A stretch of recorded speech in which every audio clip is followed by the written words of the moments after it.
Senhor presidente, senhores senadores, essa casa hoje devia estar cheia, senador. Sei que cada um tem que ir nas suas bases. Eu tenho, não sei se um privilégio ou o esforço do dia a dia de ser senador por aqui. Eu sou senador todos os dias, nas bases e aqui. Como eu gosto de dizer, eu sou todos os dias um pouco senador, um pouco vereador. É uma situação diferente dos outros, mas não custava nada ter suspendido as bases locais hoje e estarmos todos aqui discutindo o assunto. Ontem cedo eu falei com o presidente Renan sugerindo, e o senador Jorge, como vice-presidente, poderia auxiliar nisso, que ele deveria convocar um grupo de senadores, obviamente aberto aos que quisessem, para discutirmos esse assunto. Já que não é possível preencher esse plenário nunca, por que ele não reúne 10, 15, senador Jorge, pessoas, senadores, para discutirmos que terremoto é esse? Onde erramos que deixamos as placas tectônicas se chocarem umas com as outras entre nós? E discutirmos o que fazer. Senão, Jorge, eu me entristeço profundamente em não poder ir às passeatas, porque eles não aceitam políticos. Eu só poderia ir às passeatas se eu pusesse uma peruca, uma barba e talvez até ter que colocar uma daquelas máscaras que eles estão usando. Senão, não poderia ir. É triste você ser representante do povo, ter tido tantos votos e saber que, nesse momento, pelo fato de ser político, você não é visto como um deles. Eu escrevi, não faz muito, um livrinho chamado Reaja, que, na verdade, está tudo isso aí no livro, que tem uns 3 anos. Eu tenho certeza, senador Jorge, que se eu não fosse senador, esse livrinho hoje seria um best-seller. Porque é isso que está aí. Eu digo reaja a isso, reaja aos partidos, jovens reajam. Mas eu sou senador. O livro fica sob desconfiança. Eu fico muito triste com essa situação, mas eu tentei incorporar o que está por trás de tudo isso. E eu comecei a perguntar o que é que essa meninada gostaria que fosse feito, unindo todas eles. Porque melhorar a educação são alguns, acabar a PEC 37 são outros, acabar a corrupção são outros. Mas o que é que unificaria todo? Talvez, senador Jorge, eu radicalize agora. Mas eu acho que para atender o que eles querem, nós precisaríamos de uma lei com 32 letras. Estão abolidos os partidos. Estão abolidos todos os partidos. Isso sensibilizaria a população lá fora. Nada unifica mais hoje todos os militantes e manifestantes do que a ojeriza, a desconfiança, a crítica aos partidos políticos. Talvez seja a hora de dizermos, estão abolidos todos os partidos. E vamos trabalhar para saber o que é que a gente põe no lugar. Se a gente põe no lugar outros partidos ou outra coisa. E aqui eu quero fazer uma referência ao seu Estado. E a Marina Silva. A ex-senadora Marina Silva parece que está na frente de tudo isso, salvo que criou um partido. Então ficou igual. Mesmo que o partido se chame com o nome do que não é partido, mas é partido. Teve que conseguir as assinaturas, vai entrar no mesmo sistema, vai receber fundo partidário, porque eu espero que a lei que proíbe de receber não passe aqui. Nós precisávamos dar um tempo para reorganizar os agentes políticos sob formas diferentes de partido ou sob forma de outros partidos. Não precisaram colocar essa faixa. Abolem-se os partidos. Mas está na cabeça de todos. Nossos partidos não refletem mais o que o povo precisa como seus representantes. Nem do ponto de vista do conteúdo e nem do ponto de vista da forma. No conteúdo, nós não estamos incorporando todos os problemas da contemporaneidade. Nós estamos presos a um discurso velho, antigo. A prova é, o senador Jorge falou aqui, nós falamos ainda em aumentar o produto interno bruto e não em melhorar o bem-estar. Nós falamos em mais carros e não em melhor transporte. Ficou velho o nosso discurso. Nós falamos em cidadania, não falamos em florestania ou em planetania, como eu costumo defender, que é um salto adiante, colocando todas as florestas do planeta juntas e todas as populações juntas, numa visão comum de todo o planeta. Ficamos velhos nas propostas e ficamos velhos nas formas. Aliás, eu quero fazer justiça aqui uma coisa. A primeira vez que eu ouvi falar, faz mais de 5 anos, de que nós ficamos velhos na forma de fazer o Congresso, porque não conseguimos entender ainda a verdadeira dimensão da internet e de como essa internet pode influenciar da maneira que a gente funciona aqui. A primeira pessoa que eu ouvi falar nisso, sentado ali, foi José Sarney, com seus 80 anos de idade. E um político, inclusive, que não faz mal nenhum dizer, tradicionalíssimo, mas ele alertou aqui, pela sensibilidade que ele tem, de que algo tem que mudar na maneira de fazermos o diálogo com o povo, que não basta mais dialogar uma vez por cada 4 anos, é preciso dialogar cada 4 minutos. Cada 4 minutos, que é o tempo que leva para recebermos uma quantidade de mensagens. Eu uso muito as redes. Eu uso muito o tal do Twitter. Eu tenho satisfação, embora me dê um trabalho brutal, 337, deve estar mais hoje já, 338 mil seguidores no Twitter.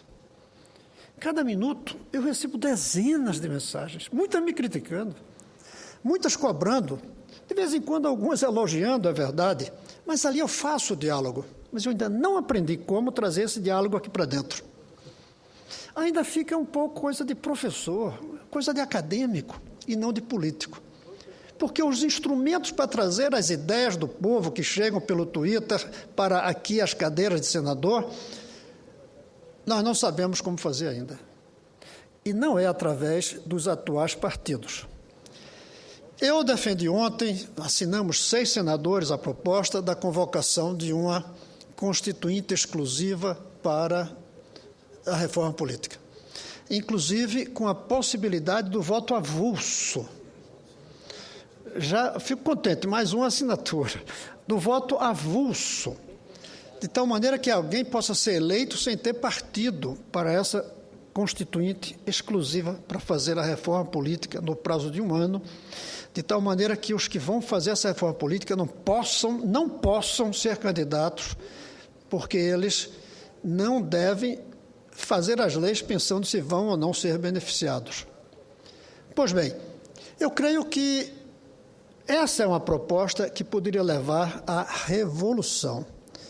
Não há manifestação de 1 milhão de pessoas em um dia que não exijam a revolução. Eu espero, aliás, senador Jorge, que a presidenta entenda isso. Eu estou muito temeroso que a presidenta saia da reunião que está fazendo hoje com os seus ministros e, segundo dizem, com o seu marqueteiro, que será um erro tremendo tratar isso como uma questão de marketing. Eu temo que ela saia para atender o marketing falando em ordem, falando que é preciso acabar com o vandalismo, falando que é preciso colocar na cadeia os baderneiros. Tudo isso é verdade, mas se o discurso dela for centrado nisso, ela vai cometer um erro muito grave. Ela vai se transformar em vez de estadista, em xerife. Nós precisamos de um estadista, que inclusive tem que ser xerife em um pequeno momento do seu dia a dia, mas não pode ser por aí. É preciso entender que entre os centenas de milhares, alguns eram baderneiros, mas não era esse o espírito das manifestações. O espírito era 1 milhão de ordeiros críticos do que acontece hoje no Brasil. E o discurso tem que ser para esses ordeiros que foram às ruas criticarem o atual modelo, onde ela é a presidenta, onde eu sou senador, e cada um tem a sua dimensão, mas tem sua parte de responsabilidade. Eu gostaria de ver hoje um discurso da presidenta falando do momento que nós vivemos, reconhecendo os erros dela e dos governos anteriores, e não só do Lula, mas de antes do Lula também, reconhecendo a falência de como nós estamos fazendo política, reconhecendo que errou ao fazer mais acordos do que buscar consensos, de que errou ao colocar nas direções dos ministérios pessoas despreparadas apenas porque representam forças partidárias, eu nem digo forças políticas, eu digo partidárias, que errou ao levar adiante prioridades equivocadas, como essa da Copa, custando 25 a 30 bilhões de reais, quando o Brasil não tem nem segurança para garantir para os turistas. Reconhecer que errou, sim, ao não dar importância à vontade que o povo tem de moralidade na política, fazendo acordos com pessoas que têm fama de imoralidade, de corrupção, fechando os olhos para a corrupção, mesmo que tenha demitido alguns ministros que a mídia pediu, e nenhum deles foi demitido com antecedência à mídia, o que ou é prova de que não se quer combater a corrupção, ou de que o serviço de informações que se tem do que acontece no governo é tão pobre que era preciso os jornais publicarem para descobrir que tinha um corrupto por perto. Eu espero que ela reconheça, em primeiro lugar, a gravidade do momento, os erros cometidos por todos nós políticos, especialmente por ela, porque é a chefe de Estado, e diga o que vai se fazer daqui em diante. Não precisa entrar em detalhes de que vai fazer o que eu adoraria, uma política para que o filho do trabalhador estude na mesma escola do filho do patrão. Proposta que eu tenho certeza o senador Paim, como grande defensor dos trabalhadores, estaria de acordo. Não precisa entrar nesse detalhe agora. Não precisa entrar no detalhe que vai resolver a saúde, porque, aliás, ficaria parecendo demagogia e oportunismo. Eu defendo que ela diga que precisa fazer uma revolução. Que 1 milhão de pessoas na rua não se contenta com nada menos do que uma revolução. 1 milhão de pessoas na rua não se contenta com nada menos do que uma revolução. Mas a revolução hoje não é na economia. Na economia precisa de grandes ajustes. Não é no social. O social precisa de grandes ajustes. É na política. É na estrutura como funciona a política. E dizer que vai propor ao Congresso, porque essa é uma tarefa nossa, a convocação de uma constituinte exclusiva para elaborar a reforma política. E que nós aqui recebamos essa proposta e levemos adiante. Mas eu quero dizer mais, se ela não fizer isso, eu creio que nós devemos tomar a iniciativa aqui dentro. Eu creio que a partir de segunda-feira, aliás, segunda a gente sabe que não vai ser, porque vão chegar a partir da terça. Eu espero que a partir da terça-feira circule aqui dentro a ideia da convocação dessa constituinte exclusiva. E que ela faça a reforma política que o povo lá fora está gritando, pedindo que a gente faça. É preciso ouvir o grito do povo. O grito do povo é uma política que os represente. É uma política que os orgulhe. É uma política que permita com que senadores possam ir na passeata ao lado dos jovens manifestantes que provavelmente votaram nesse senador, mas que não querem que ele vá lá. Que votaram nesse deputado, mas não querem que ele vá lá.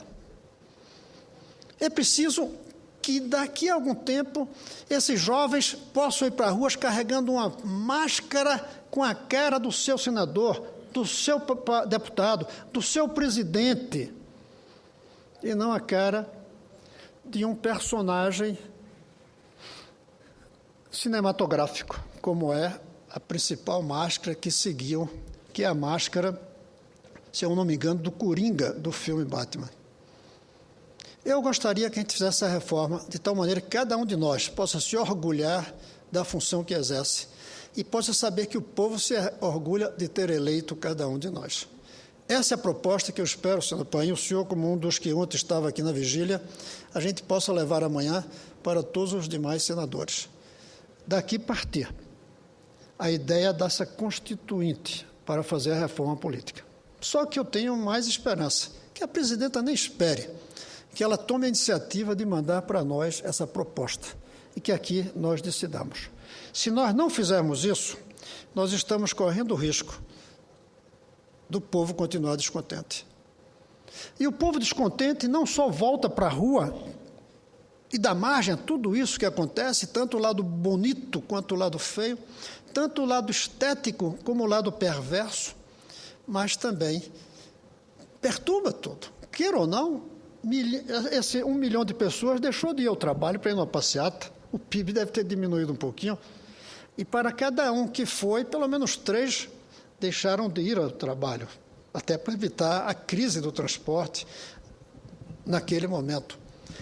Temos que voltar à normalidade, mas uma normalidade criativa, não uma normalidade submissa. Uma normalidade atenta, não uma normalidade passiva. O povo não pode voltar para casa enquanto não houver a revolução que o povo pediu na rua.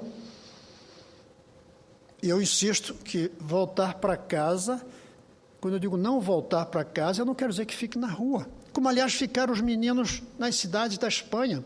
Ficaram lá em Wall Street, acampados. Eu até acho estranho que não tenha havido ainda acampamentos no Brasil. Vai-se, faz as manifestações e vai-se para casa. Mas é uma ilusão achar que eles estão dormindo, eles estão no computador, eles estão na rede, eles estão em permanente mobilização. A praça hoje é virtual e é online e é permanente. A praça não é mais em frente ao Congresso. A praça está no ar, nas comunicações que os jovens hoje utilizam. Se nós não entendermos que esses jovens querem uma revolução, nós estamos fracassando ainda mais. Se não entendermos qual é essa revolução, nós estamos fazendo o Brasil fracassar. Os grandes estadistas se fazem nos momentos de crise. Não existe um estadista que não surgiu num momento de grande crise, seja uma guerra, seja uma revolução. Eu até ficava triste de ver que eu ia passar na história sem ter tido uma grande crise que me desafiasse a dar minha contribuição para sair dela. Felizmente aconteceu uma antes que eu morra. Esse é um desafio que eu sinto parte dele. Esse é um desafio que eu sinto que nós, de nossa geração, pode agarrar, pegar e carregar para deixar uma marca, respondendo ao que os meninos e meninas do Brasil, e muitos adultos também, disseram. Carregarem cartazes, nos despertando. Obrigado vocês, obrigado muito por terem funcionado como um despertador, para despertar o espírito cívico que estava ficando adormecido em muitos de nós, políticos do Brasil. Que a presidenta entenda isso, tenha consciência e seja uma estadista e não fique refletindo e propondo como se fosse uma xerife. É isso que eu espero, senhor presidente.